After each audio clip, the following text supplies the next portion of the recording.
Before we begin, click subscribe to stay up to date with all of our newest video content.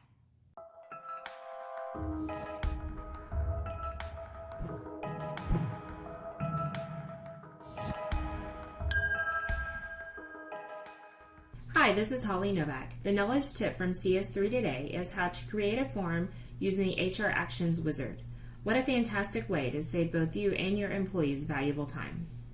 From the HR Actions administration page, under Forms, we're going to click on Build. We're going to do an internal job request.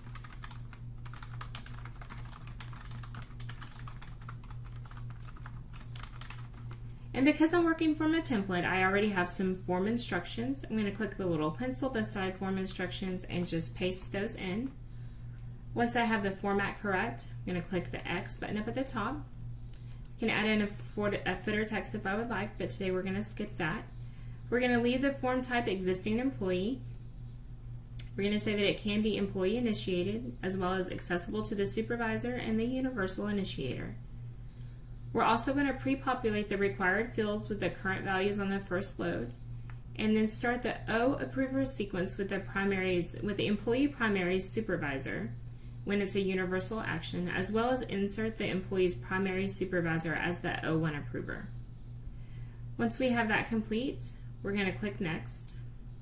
I'm going to add in the initiated date, as well as allow employees to upload a file because we want them to add their resume to this form. We're not going to make that required in case they want to give us a paper copy instead, and we're going to click Next. Now we're going to add in some fields under Current Job. We're going to select Current Job Code, as well as their start date. Because we don't want them to actually edit those fields, we're going to click those as Read Only. And then down under Organization, we're going to add in the current job department, what their job division is, and their location. Again, we're going to add those as Read Only, and we're going to give the opportunity for them to add in the job they're applying for and the user-defined fields. We're also going to add in their primary supervisor and make that Read Only as well. Once we have that complete, we're going to scroll down to the bottom and click Next. We don't have any defaults to adjust here, so we're going to click Next through this screen. Now for the user-defined fields, we do have a couple that we want to add. So we're going to go down and select a separator so we can separate this information out. And then all the way down to a user-defined text box that isn't being used. We're going to highlight that and click Position Applying For. We're going to go ahead and add that over to the description, and then add one more that says Additional Comments.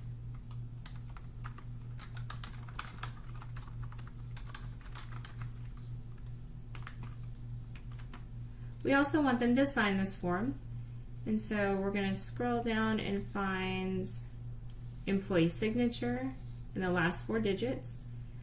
And we want those to be required, so we're going to select the checkbox on the right hand side.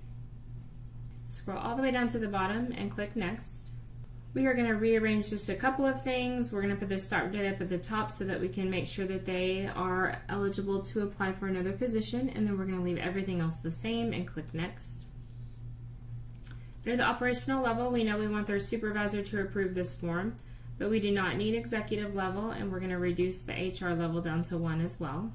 Once we have that complete, we're going to scroll down and make sure that we have the form date active as of today, and click Finish.